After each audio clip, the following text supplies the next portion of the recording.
Chilling tales for dark nights.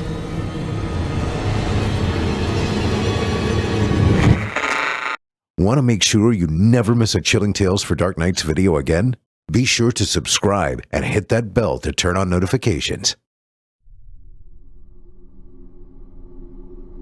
The last time I went for a doctor's visit was when my carpal tunnel started acting up. It's acting up right now. But when I went to the appointment, I was expecting to walk out of there with a prescription for painkillers and a doctor's note to take the day off from work. Instead, I am now trapped in a hospital, sitting at a computer covered head to toe in blood and filth, with barely any hope left. I live in a small town called in Ohio. It's one of those towns where you literally pass it after driving past an exit off the highway. It's that small. You can go look it up right now, and you won't find it. And it's not because Google forgot to mark it on maps. There's something going on. I should have paid more attention to the broadcasts and news. I should have paid attention that people were fleeing the state and even the country. I didn't know until I looked up the amount of people in the US getting passports and getting the hell out of Dodge this year. I've been seeing a lot of nondescript vans and vehicles coming and going lately after the fact. It isn't a stretch to say that I think what is happening to my town and the people here is connected. I'm getting ahead of myself. I walked in to see the usual few people in seats looking off in space, and signed in with a grunt and a sigh. "You in for your arm again, James?" asked the young front desk woman with a kind smile but a miserable look in her eyes. Linda, I think. "Yeah, it's pretty bad," I said. I turned and sat down in the waiting room once I was finished. As I was waiting, I remember hearing something strange coming from the hallways outside the room. This entire building is rather small. It's a general hospital with, I think, about 24 or 30 rooms, give or take. We're on the second floor, and the sounds were audible cries with something else. They seemed to be coming from a woman, so I figured it had to be another section like the maternal ward or an examination room with procedures being performed, and someone was crying out and a male doctor may be calling for help. I stared at the chair in front of me and began to experience a sinking feeling in my chest that something wasn't quite right here. Usually when I get uncomfortable, it's because there's a sort of disturbance in the force that I experience, and I felt it then, hard. I looked over to Linda, and she was on her cell phone speaking quietly into the receiver.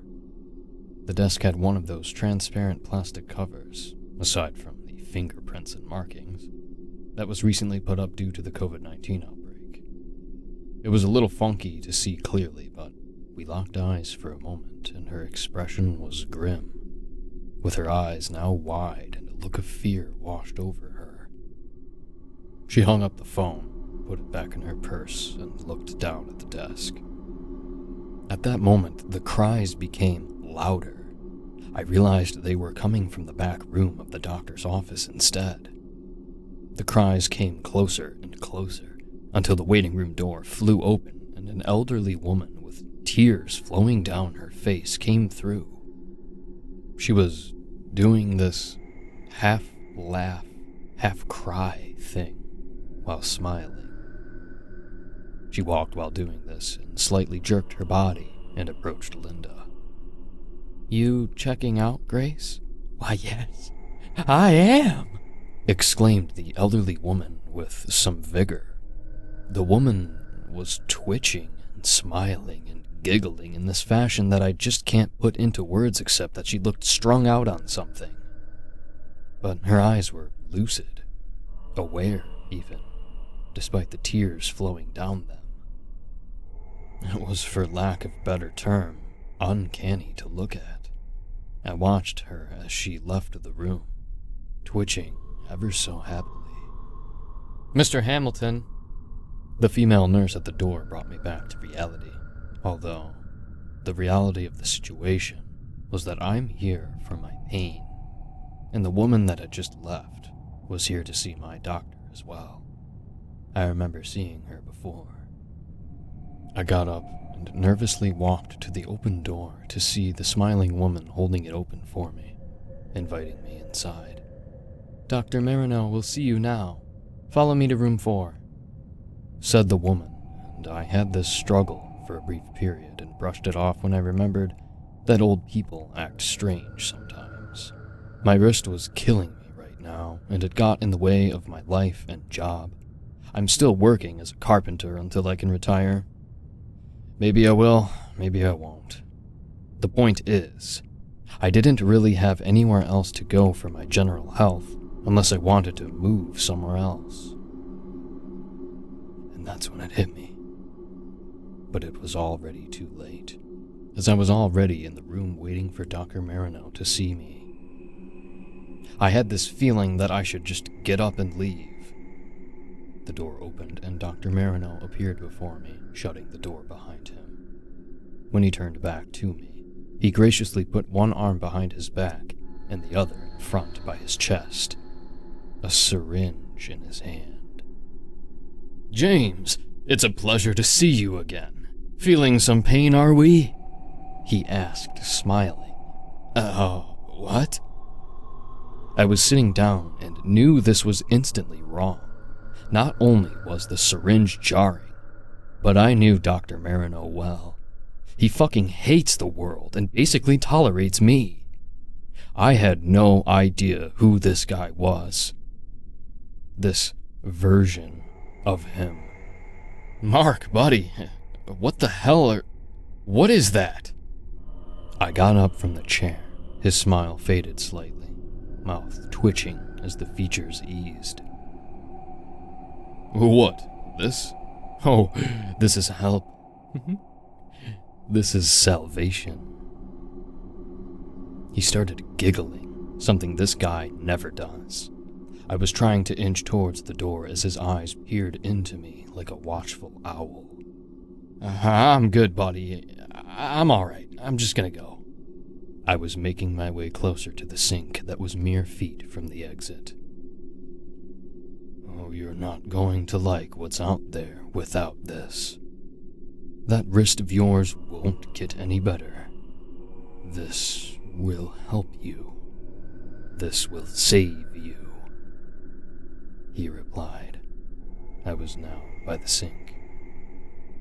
"It saved me," said the doctor. Our eyes now peered into each other, and everything was still and silent for what felt like an hour, but it was only seconds. I looked down at the injection, which was a clear liquid. A loud pop and a scream rang out somewhere nearby, and the doctor yelled as if in protest to the noise outside.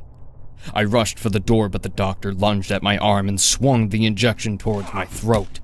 I shot back and he missed, but I was panicking horribly, and despite my wrist threw the guy into the wall. I got out of the room and sprinted toward the waiting room. I got past a hallway and crashed through the doors. I stopped instantly and almost tripped. There was a body on the floor, face down by the front desk, which had that plastic cover now tossed aside in the ground. It was the other man that was waiting, and there was blood pooling around his head. Linda was either gone or crouched under the desk because the phone line was hanging over the edge, and I could hear the dial tone. I had no time to comprehend what was happening. Dr. Marino screamed from behind me, and I could hear him getting closer. I looked around the room and I backed into a corner. He burst through the door and stopped as I bumped into a waiting room chair. He looked at the dead body and then spotted me. "Come over here now!" He started to run at me with the syringe in his hand, about to stab me. I had to either run or disarm him. My wrist was hurting so badly, but I rushed toward the wooden chair and picked it up with a loud grunt and smashed it over the doctor's head when he was within reach. He was laughing like a maniac as he went to stab me again with the syringe, but the chair got him down. I backed away with the chair, about to fall out of my grasp, when he screamed again and started to get up. My instincts and adrenaline told me to strike him again, and it caused him to flail on the floor. I kept bashing the chair over and over until there was nothing more than a mangled man, shuddering and gasping for air while choking on blood.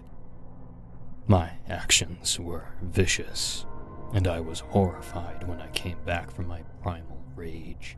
I was trying to catch my breath and wiped some blood off my face, chest, and arms. I had just murdered someone, my doctor, and my world was warping into a trance in tandem with my heartbeat. Slowly, my stress level and shock was swept away when I noticed Linda slowly rise up from under the desk, a small handgun in her grip, pointed at me. "Stay back! I'm warning you!" she shouted. "No, please, wait. I was attacked. He came at me with that syringe. I had to do something." Her fear slowly faded into a sigh of relief, and she spoke again. "Oh my God, so did that man. He had a knife, and out of nowhere he started laughing and pulled it out. He said he was here for his shot. I tried to ask him something, but he got up and started walking towards me with the knife."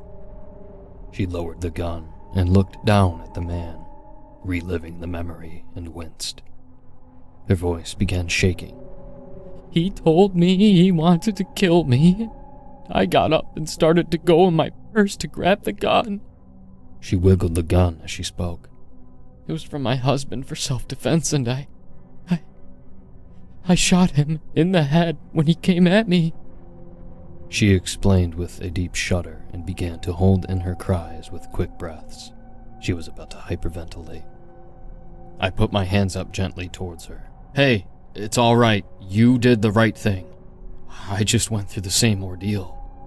She then looked down at Dr. Marino's body and put the gun to her side. Another scream rang out in the hospital, and this time it was even louder. "Lock the door!" she shouted at me, and I bolted for the door and locked it. Even more cries were present this time. The sound of people running, things moving, and an overall cacophony of panic could be heard. "We need to get the hell out of here," I said, and she had the gun aimed at the door. I took the knife the man had and asked if she was going to be okay and wanted to come up with a solution together. She shook her head. "I'm sorry. I'm staying right here until my husband gets here. You're on your own. You can stay put, but I'm not going anywhere. Do you not realize the only way anyone is getting in or out anywhere is through that door?" She looked at me, then back down at the bodies. Loud bangs on the doors from inside the office broke the wall of thought, and Linda sprang up and aimed the gun at the doors behind her. She screamed as the same woman that led me to the appointment rushed at Linda with a scalpel. She tried to shoot her, but the woman crashed into her and the bullet hit the wall. I retracted and the gun flew out of her hand and bounced off the desk. I ran to jump over it and help, but I couldn't get there in time. What I saw happen will linger in my thoughts forever. As I sprung over, the woman from before was laughing hysterically while bashing Linda's stomach with the scalpel. And when she was unable to move, the woman began scooping into Linda's stomach, pulling out several organs and intestines. "Have to pull out all that negativity, Linda!" The woman cried out in joy and laughter. I did not know what else I could think to do but stop this woman from doing that to me. As utterly repulsed as I was, I darted to the gun and hoped there were still bullets in the thing and aimed it at the back of the woman's head. I fired. Blood sprayed the wall.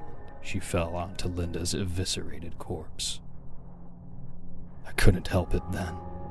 I let all the vomit I had out right there on the floor. Composing myself moments later, I shoved the knife in my pocket and got up from my daze. There were minimal options here. The most important being get the hell out of this place and never look back. Another to try and call the police and ask for help. Opting to do both, I walked to the door and pulled my phone out, dialing 911. The sounds of struggle were still present as I got into the waiting room and listened to the dial tone. 911, what's the location and nature of your emergency? The woman dispatcher asked. McGregor General Hospital. There's something going on. People are dying. You need to send officers over now. Sir, I need you to tell me exactly what's going on. Are you injured? I was about to speak when I remembered that I had just killed 2 people. What would I say to the police when they arrive? I didn't answer at first and started panting. I'm sure you are scared. I've got a unit on the way. Are you able to get out of the building and wait for the officers to arrive? She asked, and I thought about how I could maybe bash a window open and leave. I spoke again. There's something wrong with the people here. They're violent and something's going on. I locked myself in a doctor waiting room because there are crazy people in the main building. What should I do? Smash a window? I'm on the 2nd floor. I will stay on the line with you. Please look for an escape. She replied. Okay, thank you. I'll check right now. I went to set the phone down on a chair. The phone screen lit up, and I noticed that my phone's battery level was at 11%. God damn it! I shouted and picked up the phone. Listen, I can't get out right now. I am in the office of Dr. Marino and my phone is about to die. I don't know what else to do. I trembled at my words. There was silence on the other end for a couple of seconds. Just stay put and wait for help to arrive. The officer should be there in 5 minutes. You can hang up the phone and find a safe place to hide. We know your location. What's your name? I swallowed and took a deep breath. James Hamilton. Another round of silence that lasted longer than before. Okay, Mr. Hamilton, we are going to help you now. Please try to remain calm. Goodbye. I said goodbye and hung up the phone. After shouting some kind of obscenity and shoving the phone into my pocket, I looked at the mess before me. The bodies. What caused these people to act in such hysteria?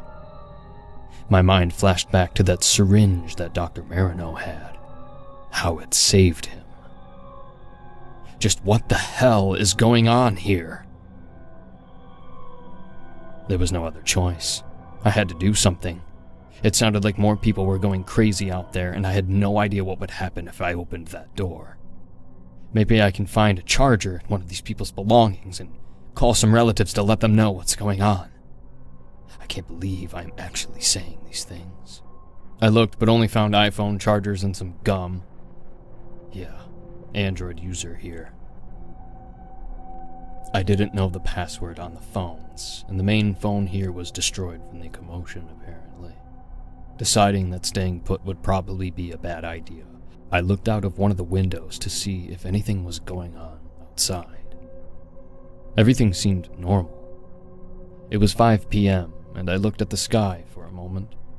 Patches of midday blue and orange clouds blended into the horizon, and in that instant, I heard the distant sounds of helicopters approaching. I moved my gaze toward the sound and kept my eyes peeled for them. Once they were in sight, I heard more banging coming from the door. There were more of those crazy people coming for me. They must have heard me on the phone, and I needed to get out of here. I focused my attention on the waiting room door. Maybe there was another way that led to a different part of the building. The gun was a small revolver, and I popped the chamber out to see there were 3 rounds left. More banging and screaming. I still had the knife, but it's not like I know what I'm really doing when it comes to fighting. I'm just a carpenter about to be 40 with carpal tunnel. I didn't fucking ask for this.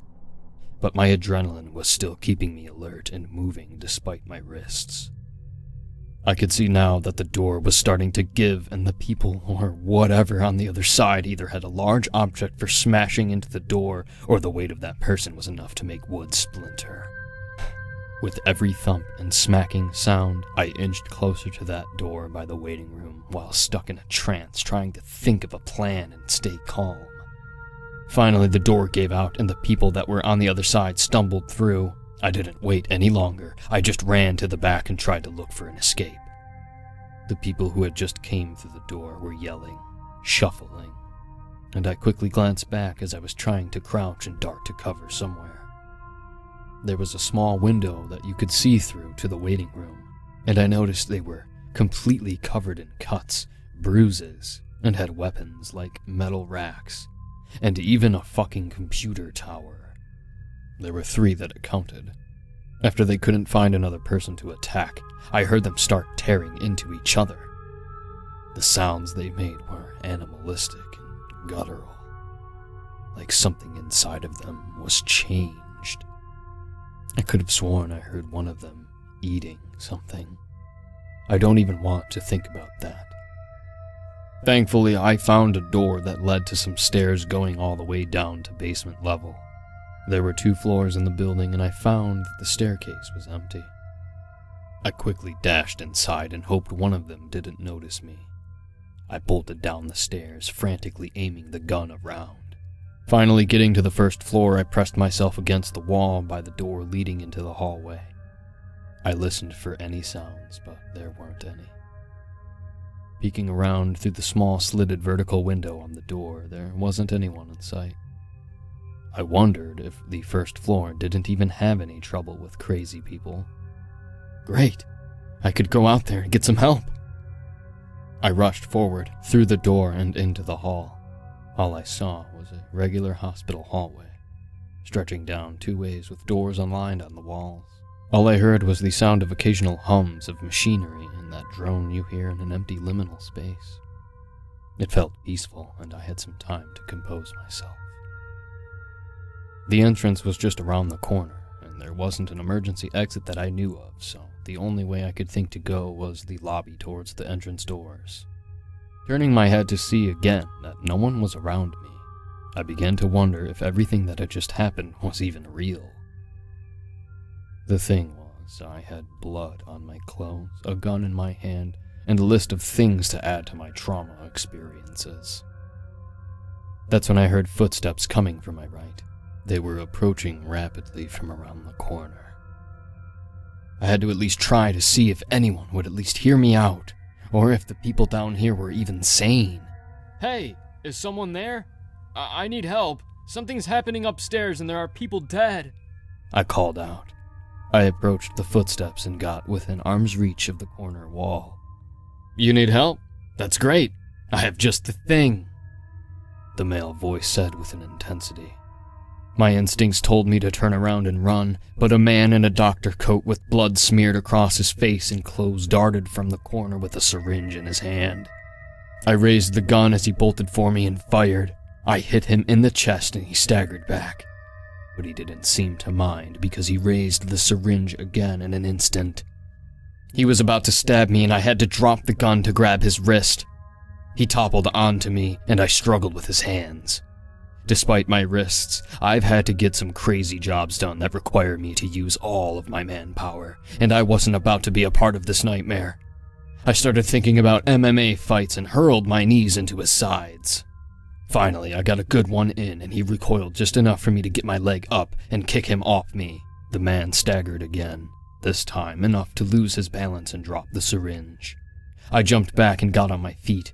He was fast, already on me, and I had to get the knife out quickly. Pulling the blade out, he was mere feet from me before I swung it with ferocity and it landed in his neck. The knife embedded into him, and I had to grip the knife and kick him off of me. It worked well, but he was gripping his neck and doing the hysterical laugh-cry thing. The next thing I did was go for the gun as he was distracted from the pain or whatever he was going through. I went for the gun, but he tackled me to the ground and he was on me again. This time I quickly got him off of me and the knife was closer. Scrambling for it while he was away from me, I could hear him laughing more. Grabbing the knife and turning, the guy was on me again, but I jabbed the knife into his chest, swung it at his face, and kicked him away from me. He lunged again, but I stuck the knife into his gut, over and over, and kicked him away from me again. He fell on the ground and just kept laughing.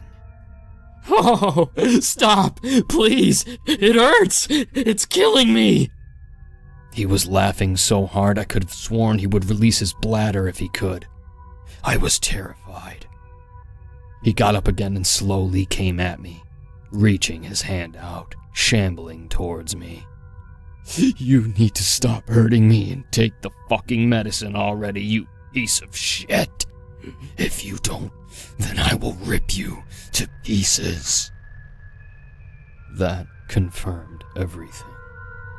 That syringe has something in it that is turning the people into violent, psychotic animals. The man was bleeding out and walking towards me with hands stretched out like a goddamn zombie. I had to put the guy out of his misery at this point and picked the gun up. It's our salvation from the pain we go through.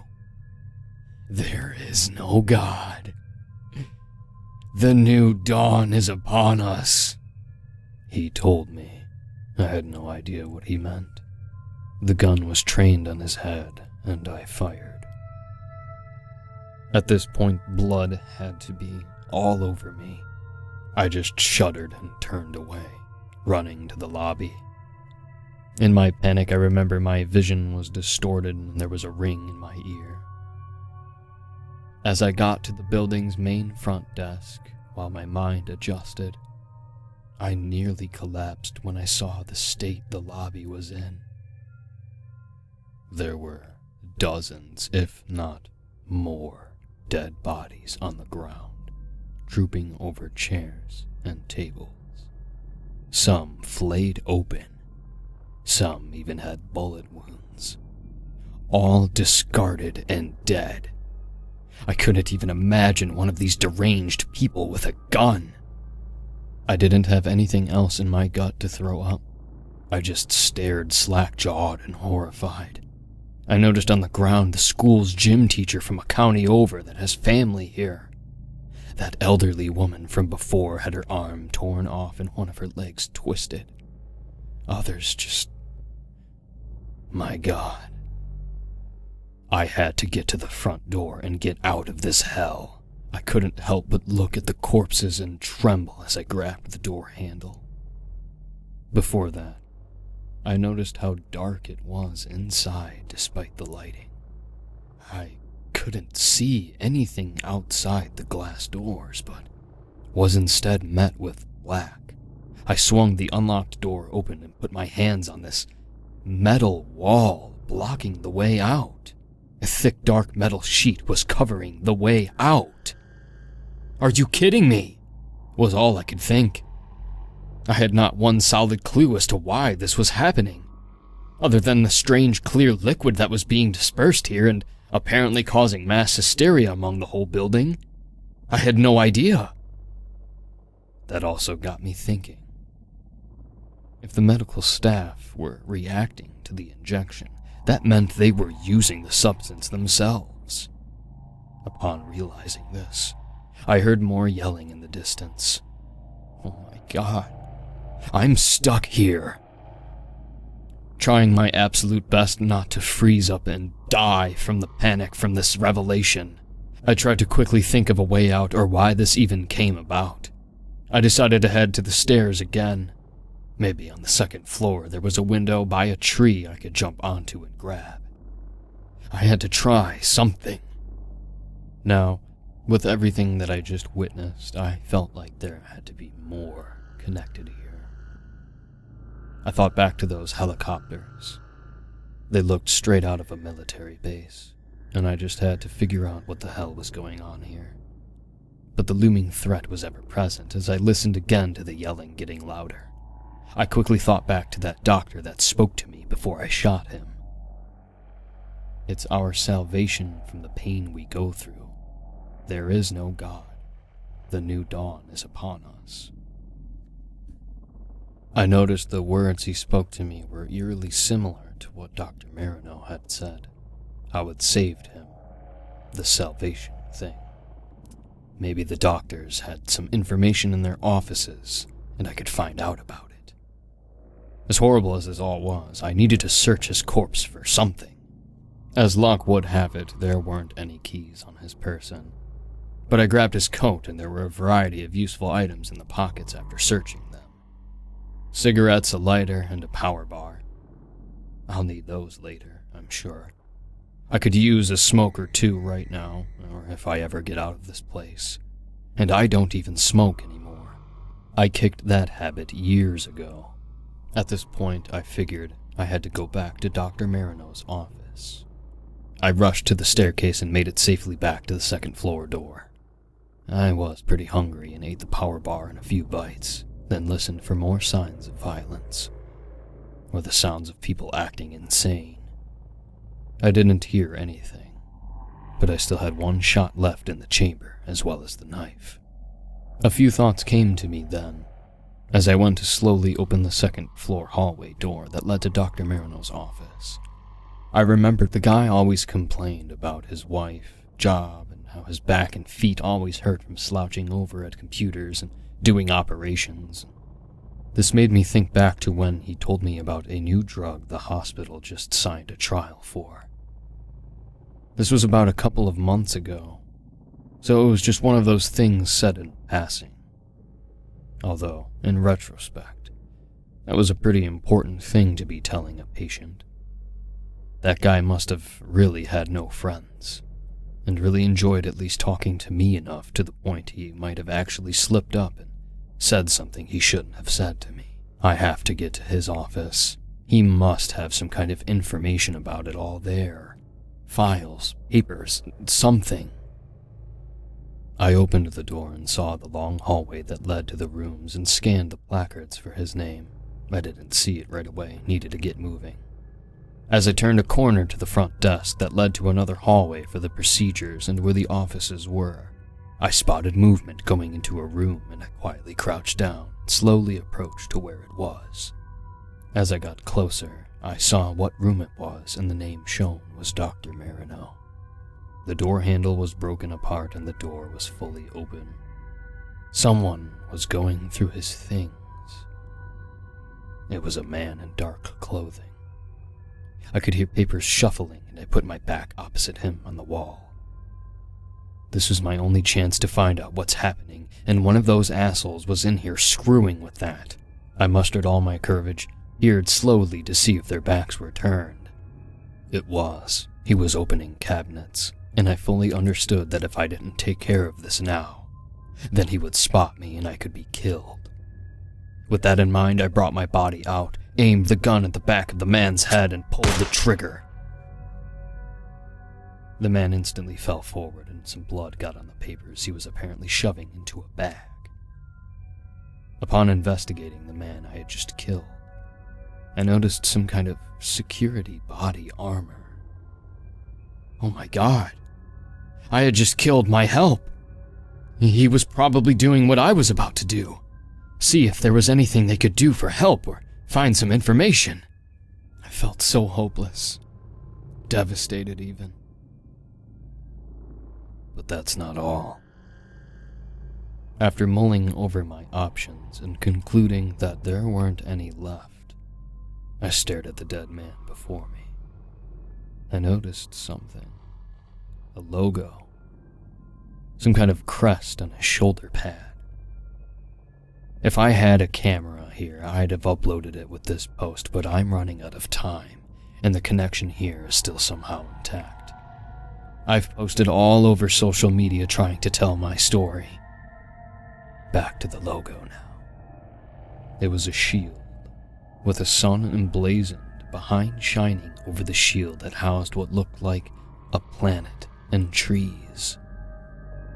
I looked over at the bag the man had. There were papers inside. I moved the body to the side, and a submachine gun fell out of his side compartment.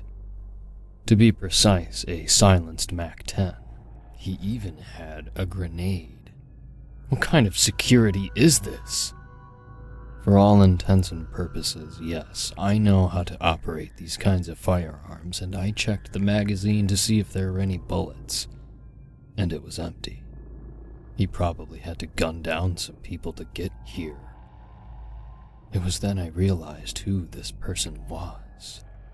There was no security hired to guard the hospital.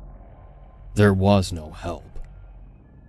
This was all supposed to happen. The helicopters, the metal blocking the door. I rushed to the papers and went through the ones that weren't covered in blood. 2 stuck out. It was a letter of official response to a new drug trial called Nutroxylene 10. A drug that treats a variety of issues like PTSD, pain, anxiety, depression, fatigue, arthritis, and so on. There were names and words on the paper that I didn't even recognize, and it looked legitimate, despite the bloodstains.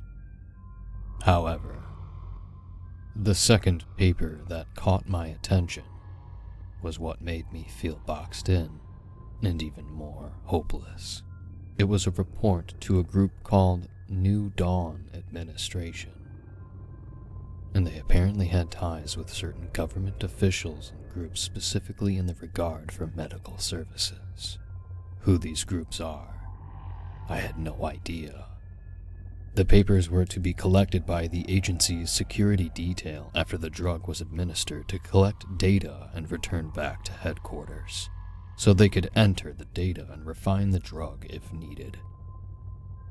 It claimed that the substance was still being tested, and there would be another year before they could get back into this category of science. So, if there were any problems, the security detail would have to step in earlier rather than later when the trial was over. There was a list of towns small enough to use as testing grounds. There was a demographic chart showing the towns and villages that were less desirable and had little impact on society as a whole. These towns were specifically chosen to be either saved by this drug or wiped off the map from the subsequent failure of the trial. This man was probably trying to grab the papers, destroy any evidence, and kill anyone who got in the way. This probably all sounds unverifiable and downright impossible, but you can think what you want. This is happening, and the only thing you can maybe do is listen to my story and be warned. Don't go to any small hospitals and get treated. Stay local or stay indoors. I don't know how else to warn you. I pulled out the pack of cigarettes the doctor had, and I lit one up to calm my nerves. Blood accidentally got on my lips, and I wiped it off with my hand. So, here I am. It's been a whole day, and it's morning. I don't know what else I could possibly do. The sun rose hours ago. All of this happened yesterday, and now I am posting this story to tell you about Nutroxylene 10 and the New Dawn Administration. I am on the hospital company computer about to click post and either jump out of a window or maybe get to roof access and jump off the building. There's no more bullets left, and I just can't go on anymore. I'm starting to lose control of my awareness. The thoughts running through my mind are driven by inner impulses that I've pushed down for years. I keep going to these dark places that I could only dream up in my nightmares. Thoughts would surface that only a person who experiences pain and suffering would think. It makes me want to hurt all the people who ever doubted me. It brings me this urge to rip away the things that bother me so I can be at peace with myself. My impulses and emotions seem to be elevated at an extraordinarily intense rate. The blood on my skin seems to tingle every time I touch it, and it makes me smile. I don't really want to wipe it off. As I'm explaining this, I'm starting to realize something. I feel like I'm being affected by the substance. Maybe the blood. Maybe the hysteria is contagious. I don't know. What I do know is that my carpal tunnel pain is gone. And I want to share this feeling with you too.